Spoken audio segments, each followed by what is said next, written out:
The ballroom glimmered under golden chandeliers as Atlanta's most powerful people raised glasses of vintage champagne. It was supposed to be a night of celebration, a night when fortunes were sealed and alliances strengthened. But within minutes, it would turn into the most viral scandal in the country. At the center of it all stood Eleanor Brooks, wife of tech billionaire Marcus Brooks, dressed in an emerald gown that shimmered like envy itself. Her laughter floated through the air like soft music, completely unaware that humiliation was seconds away. Across the room, Charles Vance, an aging real estate magnate with a history older than his empire, watched her with contempt disguised as charm. He had once been Atlanta's unchallenged king of wealth, until Marcus's company, Next Phase Technologies, disrupted his industry and pushed him toward bankruptcy. To Charles, Eleanor represented everything wrong with his fading world. A confident black woman standing beside the man who had outsmarted him. His jaw tightened as he lifted his champagne flute. "People like them forget where they came from," he muttered to his associates, the venom in his voice slicing through the orchestra's melody. Moments later, Charles approached the couple, his false smile gleaming like polished steel. "Eleanor, Marcus," he greeted smoothly. "You've certainly brought new faces to old circles." His tone dripped with sugar and poison. Marcus remained calm, his hand firm around his wife's. "Change is good for business," he replied evenly. "And for people." Charles's eyes flashed. "Perhaps. But some of us still remember what real class looks like." Then, in one sudden, vicious motion, Charles reached out and shoved Eleanor backward. Gasps sliced through the crowd as she stumbled, heels scraping against the marble, before plunging into the crystal blue pool behind her. The splash echoed like an explosion. Cameras rose instantly, phones tilted, flashes erupted. Eleanor surfaced, breathless and stunned, her gown clinging to her body as silence swallowed the laughter that once filled the room. Charles smirked, adjusting his cufflinks with deliberate arrogance. "Maybe now," he sneered, "you'll learn how to behave at a real gala." But as water dripped from Eleanor's trembling fingers, a new expression formed on her face. Not shock, not fear, but calm fury. Because what Charles Vance didn't know was that his empire's fate was already sealed. His signature on a billion-dollar partnership contract, a contract tied directly to Marcus's company, had been finalized only hours earlier. And with a single phone call, that deal could be erased. As the cameras continued rolling, Marcus stepped forward, his voice steady yet cold enough to silence the air. "Charles," he said, his tone heavy with promise, "you just ended more than your reputation." Every guest froze. The lights shimmered on the pool's surface like broken glass. The humiliation that Charles thought would stain Eleanor had just lit the fuse of his own destruction. What the crowd didn't know, what no one could have guessed, was that within the next 24 minutes, Charles Vance's billion-dollar empire, his partnerships, his family name, and every lie he'd built over decades would collapse in front of millions of screens. The woman he tried to shame would become the reason his legacy vanished. 3 days before the gala, Marcus Brooks sat in his glass-walled office overlooking the Atlanta skyline, a kingdom built not from inheritance, but from sleepless nights and relentless ambition. The early morning light painted his reflection across the window, superimposing his face over the city he had helped modernize. On his desk lay a single contract, embossed in gold lettering, Vance Global Holdings Strategic Partnership Proposal. The number below the title, $1.1 billion, glowed like a promise and a trap. For Marcus, this deal meant global reach. His company, Next Phase Technologies, had created an artificial intelligence capable of forecasting economic shifts years ahead of time. It wasn't just software, it was a revolution. The kind that could rebuild industries, or ruin them overnight. And the man desperate to control it was none other than Charles Vance, the same billionaire who once mocked Marcus for being too young and too urban to play in the real estate elite. "Marcus, are you sure you want to partner with him?" Eleanor's voice broke the silence as she entered the office. Her presence carried both calm and fire, the kind that makes powerful men think twice before underestimating her. She set a cup of black coffee beside him, her wedding ring catching the light. "You know his history. Lawsuits, backdoor deals, and whispers about intimidation." Marcus leaned back, eyes still locked on the contract. I know, he admitted. But we need this expansion. If Vance Global gets access to our predictive AI, it'll open doors in Europe and Asia overnight. Our valuation triples. He paused, then smiled faintly. Besides, Charles Vance may be ruthless, but he's not stupid. He knows his empire is sinking. He needs us more than we need him. Eleanor crossed her arms. That's exactly why I don't trust him. Desperate men don't negotiate, they deceive. Her intuition was razor sharp, the kind that had saved Marcus more than once. She had built her own reputation as one of Atlanta's top civil attorneys, and she could sense manipulation before it even formed into words. Marcus looked at her then, really looked, and saw not just his wife but his equal. I'll handle him, he said softly. By the end of the week, our company will be global. And if he crosses the line, his eyes hardened. He'll regret it. Across town, in a mansion lined with marble and desperation, Charles Vance paced his study like a trapped lion. His empire was bleeding cash. Properties sat vacant, debts mounted, and his once feared name had become a whisper of decline. His financial advisor's words from that morning echoed in his head. Without Brooks Technology, sir, we'll face insolvency within 6 months. Charles slammed his fist on the desk. I won't be outdone by a boy with algorithms, he hissed. He needs me, my brand, my history, my name. But beneath the arrogance, panic simmered. His wife had stopped attending public events. Banks had started calling in favors. The empire his grandfather built on old-world power was rotting from within. Sir, came a cautious voice from the doorway. His assistant, Margaret. The gala preparations are complete. The Brookses will be attending. Charles turned slowly, a smile forming, not the kind born of joy, but of strategy. Perfect, he said, straightening his cufflinks. If the world thinks Marcus Brooks is my future, then we'll make it official in style. He glanced toward a framed photograph of his late father, a man whose wealth was matched only by his arrogance. I'll remind everyone who still runs this city. But deep down, he knew the truth he refused to say aloud. His time was ending. The young were rising, the old walls were crumbling, and the only thing holding his empire together was an illusion of control. Back in Marcus's office, Eleanor placed a hand on his shoulder. Be careful, she whispered. Men like him don't lose gracefully. Marcus gave her a quiet smile, the kind that masked storms behind steady eyes.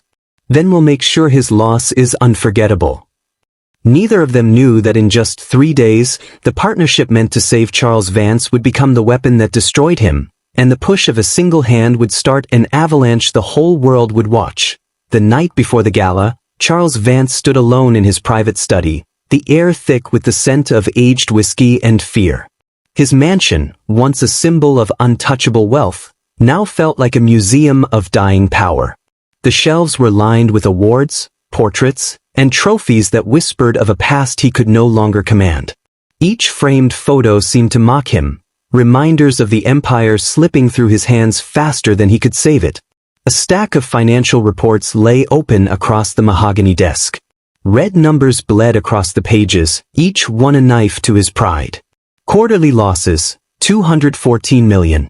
Asset liquidation pending. Debt restructuring required immediately. His heart pounded with every line he read. The Vance name, a name that once opened doors and silenced boardrooms, now appeared on creditors' lists. Charles clenched his fists, his reflection in the glass window staring back like an enemy. All because of him, he growled under his breath. Marcus Brooks, the man the media called the visionary of the South. The young black billionaire who'd transformed technology into power faster than Charles could blink. The press couldn't get enough of Marcus. They worshipped his intelligence, his innovation, his marriage to a woman as elegant as she was brilliant.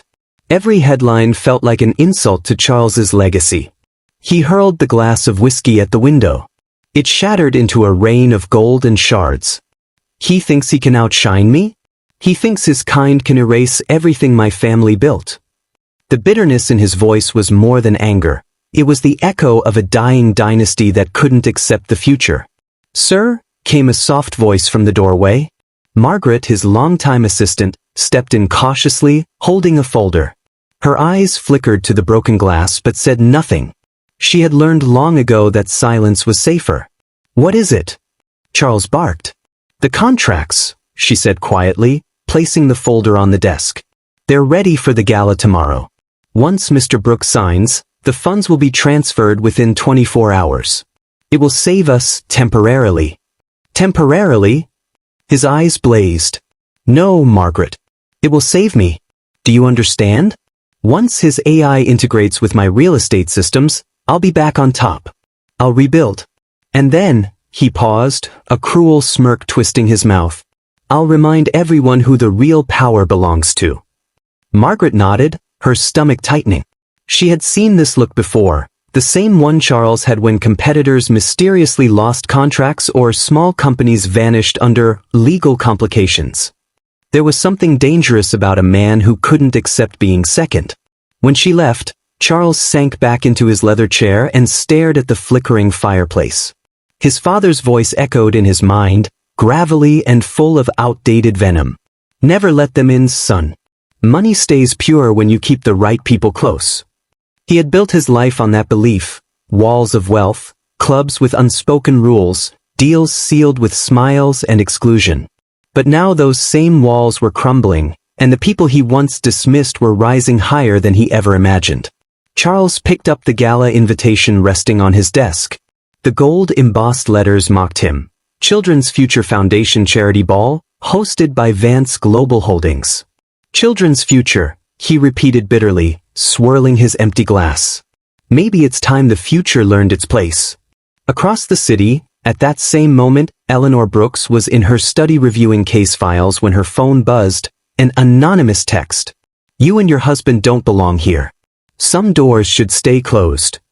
She stared at the message, a chill crawling up her spine. She didn't tell Marcus. Not yet. She knew how he worked, calm, strategic, never reactive. But something about the tone felt personal, like a warning whispered from inside the gala itself. As the clock struck midnight, two men prepared for the same event, one to build the future, the other to destroy it. Neither knew that tomorrow night would end with a single push that would change both of their lives forever. And when the lights of the gala flickered on, one truth would become undeniable. The man who once owned Atlanta's skyline would lose everything to the man who built his empire from scratch. The following evening, the Marquis Grand Hotel shimmered like a palace carved out of gold. A red carpet stretched across marble floors, lined with cameras and photographers shouting the names of Atlanta's elite. The Children's Future Foundation Gala was the kind of event where fortunes whispered to each other and reputations were bought with a single smile. It was a performance, and tonight, Charles Vance intended to steal the spotlight. He stood at the entrance, dressed in a midnight tuxedo, his silver cufflinks glinting under the chandelier's light. Every handshake, every grin was calculated. His empire was cracking beneath his feet, but his performance remained flawless. "Mr. Vance," reporters called. "Will tonight's event reveal your partnership with Next Phase Technologies?" He smiled, the kind of smile that cost a fortune to maintain. "Tonight's about giving back," he said smoothly. "But yes, Atlanta will witness something historic." The cameras flashed as he turned away, his words echoing like prophecy. Inside the ballroom, a soft symphony drifted across the air, mingling with the scent of white roses and expensive cologne. The city's most powerful figures filled the room: politicians, investors, socialites, all waiting to see the merger between old money and new innovation. Charles had invited them all to prove one thing: that he was still the man who ran Atlanta. And then they arrived. Marcus and Eleanor Brooks entered through the arched doorway, every head turning as if gravity itself shifted. He wore a classic black tuxedo. She wore an ivory gown that glowed beneath the chandelier, elegant yet fierce, the kind of presence that didn't ask for attention, it commanded it. Murmurs rippled through the crowd like static electricity. "That's Marcus Brooks," someone whispered. "The man who built an empire from algorithms." Another voice added softly, "And his wife, she's the reason every firm in Atlanta is rewriting their ethics policies." Charles watched them approach from across the room, his jaw tightening behind a smile. He lifted his glass slightly, greeting them like an old friend welcoming guests into his home. "Marcus, Eleanor, I'm so glad you could make it," he said, voice dripping with polished civility. Eleanor returned the smile, her eyes unwavering. "Wouldn't miss it, Mr. Vance. It's not every day a dying empire invites the future to dinner." Her words were velvet, smooth, but with blades hidden underneath. The nearby guests chuckled quietly, pretending not to notice the tension tightening the air. Marcus shook Charles's hand firmly, but his expression remained unreadable. "Let's hope tonight's as productive as it is charitable," he said evenly. Charles forced a laugh. Of course," he replied, though his grip lingered longer than it should have. Hours passed. Speeches were made. Donors clapped. The orchestra played as waiters glided between tables like ghosts. Beneath the glamour, currents of power hummed, unspoken rivalries, quiet judgments, and the subtle games that built or broke fortunes. Eleanor could feel eyes on her wherever she moved. Some watched with admiration, others with quiet resentment. But she stood tall, the calm at the center of a storm she didn't yet know was coming. At one point, as Marcus spoke with investors near the stage, Eleanor excused herself and stepped out onto the terrace overlooking the city. The night air wrapped around her like silk, carrying the faint sounds of laughter from inside. The pool beside her shimmered with reflections of chandeliers, each ripple bending the light like fragile glass. For a moment, she breathed deeply, finally away from the performance inside. But inside the ballroom, Charles Vance's mask was beginning to crack. Another investor had just whispered that Marcus's AI might go public, that he might not even need Vance's company anymore. Panic, sharp and invisible, flared in Charles's chest. His smile faltered. The whispers became louder. For the first time, he felt small in his own empire. He turned toward the terrace doors and saw Eleanor alone beneath the night sky. Something in him twisted, pride, jealousy, humiliation, an emotion too dark to name. He set his glass down, ignoring the murmurs behind him. His friends, the old money allies who'd always fed his ego, followed his gaze and smirked. "She's got quite the presence," one of them said with a smirk. "Beautiful, isn't she?" Charles's hand tightened around the stem of his glass until it cracked. "Beautiful?" he repeated quietly, eyes fixed on the terrace. "No, she's a lesson that needs to be taught." Without another word, he walked toward the glass doors, every step deliberate, his polished shoes echoing like a countdown to something irreversible. His so-called friends followed, laughing under their breath, unaware they were walking straight into a moment that would destroy everything they stood for. Outside, Eleanor turned as the doors opened behind her, the soft sound of laughter fading into menace. Her instincts sharpened, something in the air had changed. The kind of stillness that comes before a storm. And inside the ballroom, Marcus looked up just as the laughter stopped, sensing, without knowing why, that the night was about to turn from celebration to catastrophe. The air on the terrace was colder than before, as if the night itself sensed what was about to happen. Eleanor Brooks stood near the edge of the illuminated pool, unaware that behind her, danger was closing in with slow, venomous precision. The sound of her heels against the marble faded as Charles Vance stepped into the moonlight, his expression calm, too calm, his eyes burning with a fury that polite society could no longer contain. Behind him trailed three of his longtime associates, men whose laughter had always sounded like privilege polished into cruelty. Well, Charles began, his voice smooth as silk but dripping with malice. "The star of the night herself. I was wondering when I'd have the chance to congratulate you, properly." His words hung heavy in the air, half compliment, half threat. Eleanor turned slowly, her posture graceful but unflinching. "Thank you, Mr. Vance. If this is about business, Marcus and I can discuss it tomorrow in the boardroom." "Oh, this isn't about business," he said, stepping closer, the scent of expensive whiskey following him. "This is about respect. You see, people like me built this city, and lately, people like you seem to think you can just walk in and take it over." The sentence hit like a slap, though his tone never rose. His associates exchanged looks, Some uneasy, others amused. The kind of men who'd spent years laughing at jokes that should have shamed them. Eleanor's eyes narrowed. People like me? She repeated calmly. You mean people who earn what they have? Or people who don't need to inherit their power to deserve it? Her voice was firm, her words precise, the kind that left no space for cowardice. But Charles's face twisted, the facade of charm peeling away to reveal decades of bitterness. Careful, he warned softly. You might forget where you are, whose world you're standing in. I know exactly where I am, Eleanor said, taking a step forward. At a charity event meant to help children. Maybe one of them will grow up to replace you. His associate snickered. Charles's jaw tightened. You think you can talk to me like that? He snapped, his mask finally breaking. You don't belong here. You never did. Inside the ballroom, laughter and music drowned out the growing argument outside. Guests were unaware that history was rewriting itself only a few feet away. Eleanor folded her arms. Mr. Vance, she said evenly, her voice steady as steel. I suggest you go back inside and sober up before you embarrass yourself further. That sentence, calm, clean, unafraid, was the one that shattered him. The humiliation of her composure cut deeper than any insult. Something dark and ancient rose in his chest. Not logic, not reason, just rage. You think you can talk down to me in my own house? Charles's voice thundered now. You think that money makes you my equal? His associates shifted uncomfortably, glancing toward the glass doors where a few guests had begun to notice. Phones appeared discreetly in trembling hands. Eleanor stood tall, every inch of her radiating quiet dignity. I don't need to be your equal, she said softly.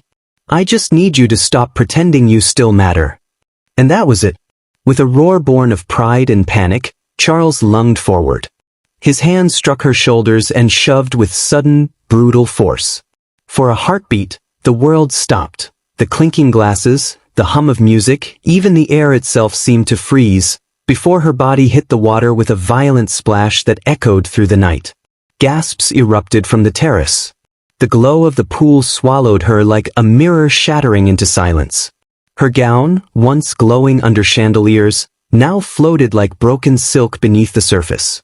Charles straightened his tuxedo, his voice trembling with adrenaline. Maybe now you'll remember your place, he muttered, smirking toward the horrified onlookers. But the silence that followed was not fear. It was the collective intake of breath before a storm. Because behind those glass doors, Marcus Brooks had seen everything. His hand froze on the champagne glass. His world narrowed to the image of his wife sinking beneath the water while the man who needed his technology dared to smile. The crowd parted as Marcus strode toward the terrace, the music dying behind him like a heartbeat slowing to a stop. Every step he took was measured, deliberate, the calm before judgment. When the doors burst open, his voice carried across the pool with a power that made even Charles flinch. Get away from her! Eleanor emerged from the water, breathless but defiant, her eyes locking on her husband's.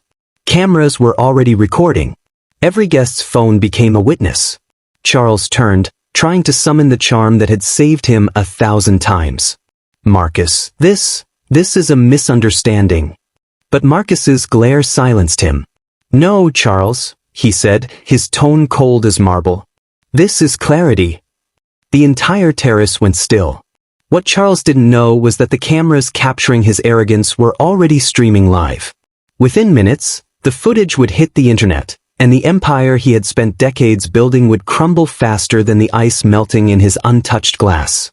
And for the first time in his life, Charles Vance realized that the only person who had ever needed to know his place was him. The terrace was chaos. Gasps echoed, phones flashed, and murmurs of disbelief rolled through the ballroom like thunder. In a matter of seconds, the humiliation Charles Vance had planned for Eleanor Brooks turned into his own public execution. The live stream was already spreading. A dozen guests had gone live on social media before he even realized it. The moment his hand struck her shoulders was now replaying across the internet in slow motion, looped with captions like, "Racist billionaire attacks woman at charity gala." Marcus Brooks stood beside his wife, helping her from the pool. His white shirt clung to him after pulling her from the water, his face carved in controlled fury. Eleanor's eyes, calm but burning, met his as the crowd watched, silent and breathless. The camera lenses zoomed in on that single moment. The victim of arrogance standing beside her husband, the man with the power to end an empire. Charles's voice cracked as he tried to steady himself. "Everyone just calm down," he shouted, forcing a laugh that only made things worse. "It was an accident. She slipped, that's all." "No," Marcus's voice cut through the air like a blade. "You didn't slip, Charles. You shoved her. You thought you could humiliate my wife in front of your friends, in front of this entire city." His tone didn't rise, but every syllable carried authority. The crowd felt it. So did Charles, who stumbled back a step as Marcus advanced. "I made a mistake," Charles said quickly, his confidence unraveling. "You and we have a deal. Let's not ruin it over a misunderstanding." Marcus stared at him for a long, cold second. Then he smiled. Not kindly, not cruelly, just the smile of a man who understood exactly what power looked like. "You're right," he said. "We do have a deal." He reached into his jacket and pulled out his phone. "But you just ended it." He turned the phone screen toward Charles. The open email glowed with 3 simple words. "Contract terminated, effective immediately." Sent to every major investor, board member, and news outlet tied to Vance Global Holdings. The crowd gasped. One of Charles's associates cursed under his breath. The weight of those words hit Charles like a sledgehammer. "You can't do that," he sputtered. "We had an agreement." "The agreement required integrity," Marcus interrupted sharply. "You violated that the moment you laid a hand on my wife. You don't just lose this deal, Charles. You lose everything that came with it." The hotel manager arrived with security in tow. "Mr. Vance," he said formally, "you're being asked to leave the premises. Now." "Leave?" Charles repeated in disbelief. "I hosted this event. My name is on every banner in this ballroom." "Not anymore," the manager replied calmly. "The board just emailed us your removal. The sponsors have withdrawn their names. Your staff has already started resigning." The color drained from Charles's face. He looked around wildly as his allies, the same men who'd followed him outside, began to drift away, each pretending they'd had nothing to do with him. The laughter, the arrogance, the privilege, all of it evaporated. "Marcus, please," Charles pleaded, his voice cracking. "You can't do this. My company, my employees, this will destroy them." Eleanor stepped forward before Marcus could respond. Her hair still damp, her voice calm but cutting. "You destroyed them the moment you believed your power made you untouchable. Maybe now they'll rebuild under someone who values more than bloodlines and greed." Charles's chest heaved. "You think this makes you righteous?" he hissed. "You think anyone will side with you?" Marcus didn't answer. He didn't need to. The notifications were already pinging across phones. #VanceGate, #Justice for Eleanor, #KnowYourPlace. Each hashtag spreading like wildfire. Inside, CNN's breaking alert lit up the ballroom TV. Breaking news: billionaire Charles Vance accused of assault at charity event. By midnight, every major network was running the footage. Social media flooded with outrage, legal analysts dissected the video frame by frame, and activists across the country called for investigations. Charles's stock plummeted by 32% overnight. His board of directors froze his accounts pending ethics review. Banks canceled credit lines. Sponsors withdrew. By morning, Charles Vance, the man who once owned Atlanta's skyline, woke up to find his world reduced to ashes. His company was trending for all the wrong reasons. His PR team had resigned. His lawyers refused his calls. His wife's socialite friends unfollowed her before breakfast. And across the city, Marcus and Eleanor Brooks sat quietly in their kitchen, sipping coffee as the news anchors dissected the scandal. "He wanted to teach you a lesson," Marcus said softly, his tone somewhere between anger and admiration. "But it looks like the world just taught him one instead." Eleanor smiled faintly. "No," she said. "He taught himself.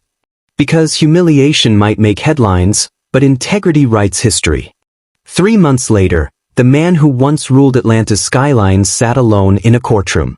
Charles Vance, once hailed as a visionary, now looked like a ghost of his former self, thinner, grayer, stripped of arrogance and power. His lawyers whispered strategies that no longer mattered. The evidence was too strong, the footage too viral. The judge's voice echoed through the hushed chamber like a final nail in a golden coffin.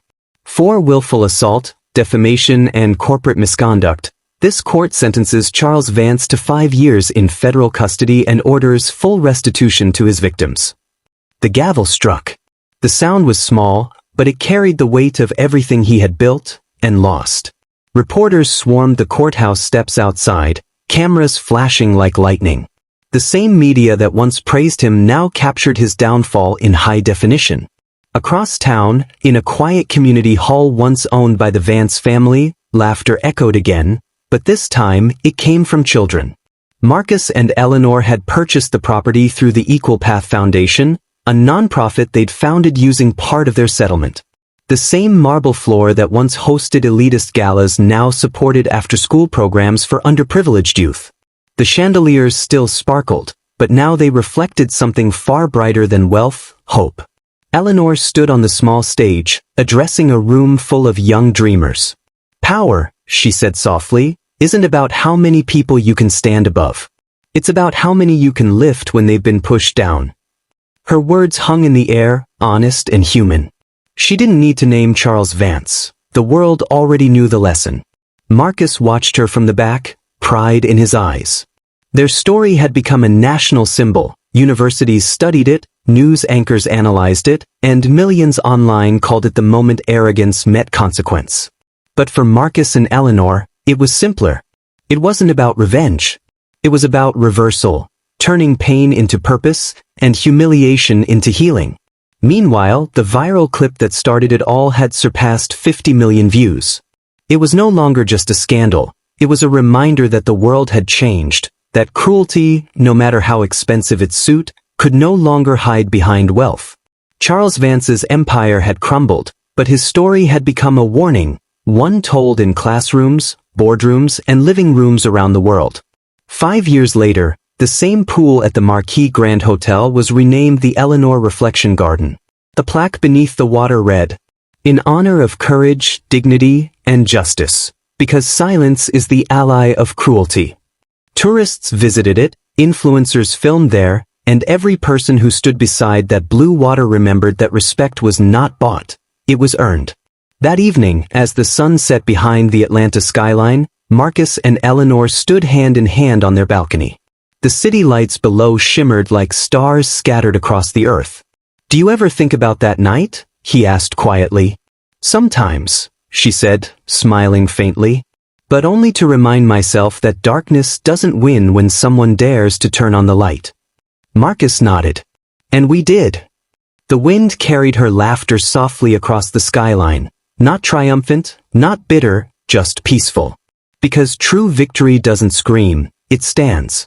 If this story moved you, don't let it end here.